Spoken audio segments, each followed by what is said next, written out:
আসসালামু আলাইকুম। আপনারা তো সবাই ভালো আছেন। আপনার দোয়াতে আমিও ভালো আছি। কিন্তু আজকে আমি এসেছি ক্ষেতে কাজ করার জন্য। এখানে আপনারা দেখতে পাচ্ছেন যে জমিতে আমি সার ছিটাচ্ছি। সেটাকে আগে ভালো করে চাষ করে নিয়েছি। চাষ করার পর সে সারটা ছিটাতে হবে। সারটা ছিটানোর পর আরেকটা চাষ দিতে হবে। দোয়ানোর পর কিন্তু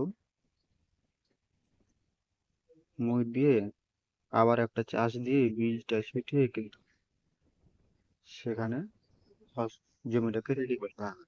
এখানে কিন্তু অনেক কাজ আছে, সম্পূর্ণ ভিডিওটা আমি আপনাদেরকে দেখাবো। কিছুটা অংশ এখানে আমি আপনাদেরকে দেখানোর চেষ্টা করছি। এখন মানে এত তাড়াতাড়ি এই জমিতে সব চাষ করার একমাত্র উদ্দেশ্য হচ্ছে যে এখন আমাদের চাষ করার সময় হয়নি, কিন্তু সামনে রমজান মাস, এই রমজান মাসে তরকারির দাম অনেকটা বেড়ে যায়, মানে দ্বিগুণ বললেই চলে। তো আমরা এই জন্য আগে থেকে যে পরিস্থিতি নিয়ে চলেছি, যাতে এখন সেই সবজিটা বুনে দিলে রমজান মাসের শুরুর দিকে কিন্তু হয়ে যাবে, আর এবং আমরা অনেকটা চাহিদা আমাদের পূরণ করতে পারবো। এই জন্য আমরা আগে থেকে প্রস্তুতি নিয়ে ফেলেছি।